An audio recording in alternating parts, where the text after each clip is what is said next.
executive elections, like the presidential election, the Constitution sets two major criteria for determining a winner of a presidential election. And here are the two conditions.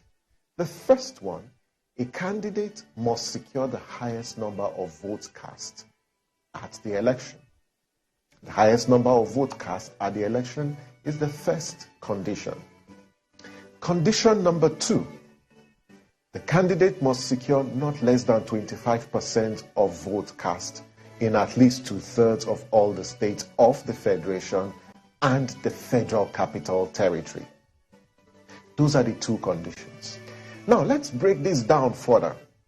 None of the candidates in the presidential election will be declared a winner if he or she doesn't secure majority of votes cast at the presidential election and 25% of the votes in at least 2/3 of all the states of the Federation and the FCT.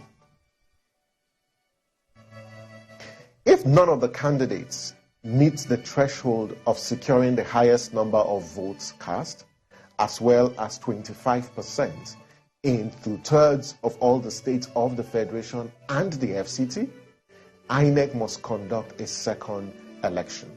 And that second election is known as the runoff. And the runoff must be conducted within 21 days from the date of the declaration of the result for the first round of the election. That's what the Constitution says.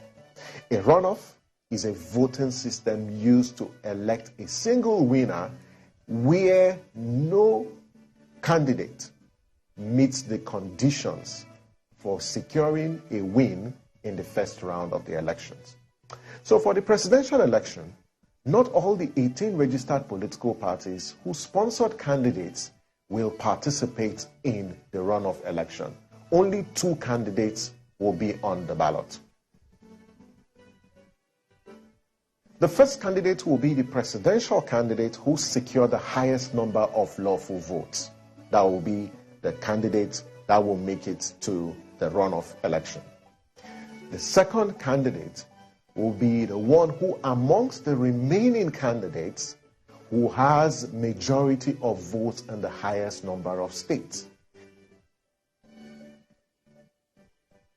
So where there is more than one candidate who has the majority of votes in the highest number of states, this is what the law says INEC will do.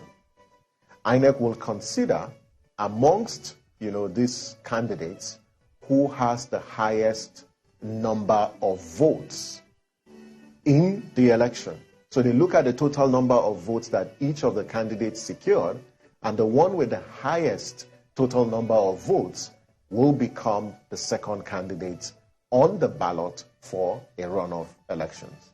Now, victory in a runoff election is by simple majority, unlike the first round that requires the fulfillment of those 2 conditions of the highest number of votes and then 25% of votes in at least 2/3 of the state and the FCT. And what this means is 25% of votes in 24 states and the FCT. Remember, only INEC has the power to declare results. No other institution or individual is saddled with that responsibility. We urge you to be patient, wait as INEC is collating and declaring the results. Please refrain from peddling or spreading all forms of fake news. The only institution responsible for declaring official results is INEC, and we urge you as Nigerians to be patient and understanding and wait until INEC declares the final results for the election. Thank you for watching. I am Samson Itodo. Bye for now.